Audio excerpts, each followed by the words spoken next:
Chapter 8. Like summer tempest came his tears. Toad ran off as fast as he could go, chased by the men from the car. He was looking back over his shoulder when splash, he ran straight into the river.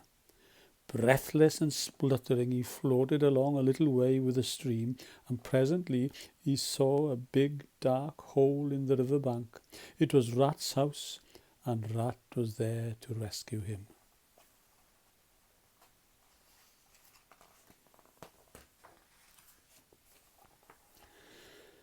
As soon as Toad was indoors, he started boasting to Rat about his adventures. "Toad," said Rat gravely, "you go upstairs and take off that old cotton rag and put on some of my clothes. Now stop swaggering and arguing. I'll have something to say to you later." Toad washed and changed his clothes and stood looking at himself in the mirror with pride and pleasure. Feeling much better, he went downstairs and ate a large lunch prepared by Rat. When they had both finished eating, Rat told him how the Stoats and the Weasels had taken over Toad Hall.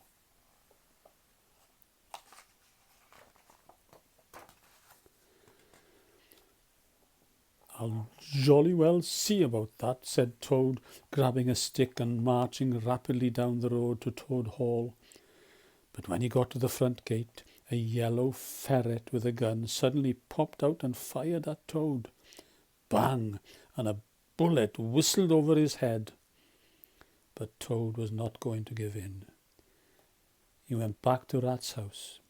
He got out the boat, and he rowed up the river towards Toad Hall. All seemed peaceful and quiet until crash!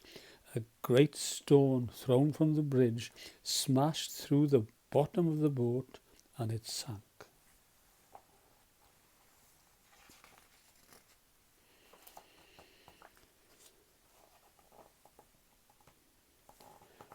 Toad struggled back to tell Rat all about it, and Rat prepared a big supper for him. Just as they finished, there was a knock at the door, and there was Mr. Badger. He solemnly shook Toad by the paw. "This is a poor homecoming," he said. "Unhappy Toad." A little while later, Mole arrived too, and they talked about the situation. Badger said, "The Stoats are on guard at every point. It's quite useless to think of attacking the place. They're too strong for us." "That's it. It's all over. Then it's all over," sobbed Toad. "I shall never see my dear Toad Hall any more."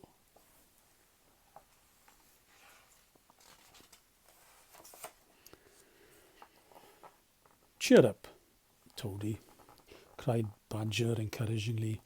"I'm going to tell you a secret. There is an underground passage from the river bank that leads right into the middle of Toad Hall, and there's a banquet there tomorrow night." "We shall creep out quietly," cried Mole. "With pistols and swords," shouted Rat. "And whack 'em," cried Toad in ecstasy. Next morning, Toad slept till late. When he did come down to breakfast, he found that Rat was collecting swords and pistols. The Badger said that all they would need was sticks once they got into Toad Hall. "It's as well to be on the safe side," said Rat.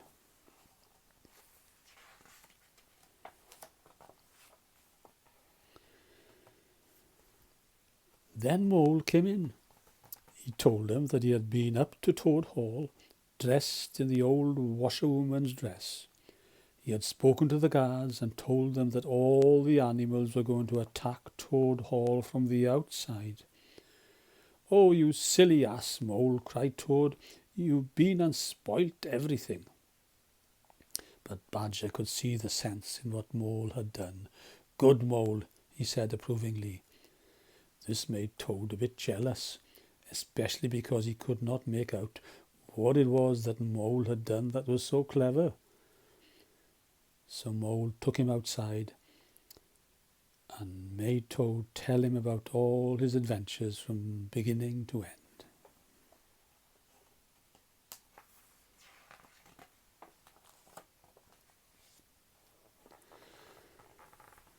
Chapter 9, The Return of Ulysses.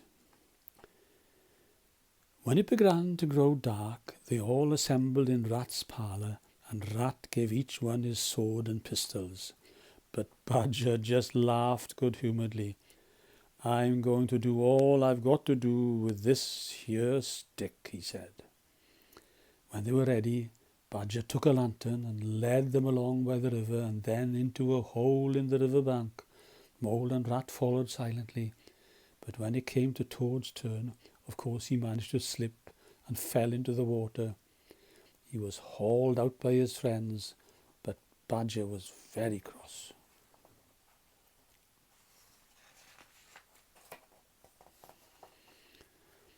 A little while later, they were creeping along the secret passage, which was dark and cold and damp. Toad was hurrying to keep up with the others when he bumped into Rat, who bumped into Mole, who fell over. Badger thought they were being attacked from behind, and he very nearly shot Toad with his pistol. After that, Rat kept a firm grip on Toad's shoulder to keep him out of trouble. And so they groped and shuffled along the secret passage until they came to a trapdoor.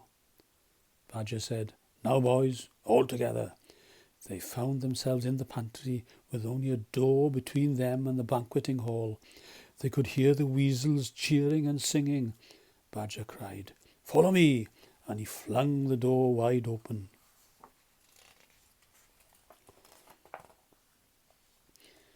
My, what a squealing and squeaking and screeching filled the air. Mole had gone outside to deal with the sentries. "It's all over," he reported back. They had been expecting attack from outside, but as soon as they heard the shrieks and yells inside the hall, they threw down their rifles and fled. "They've all disappeared by now, and I've got their rifles." And so the four friends sat down to a great supper of chicken and jelly and trifle.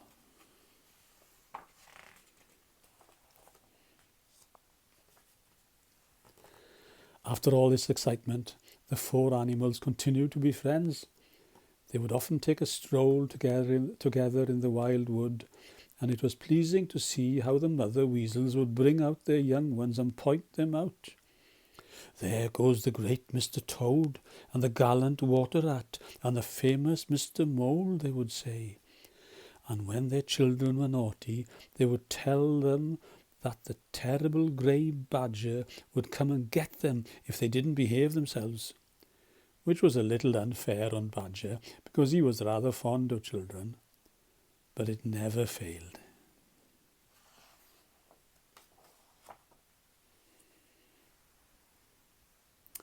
I hope you enjoyed that story.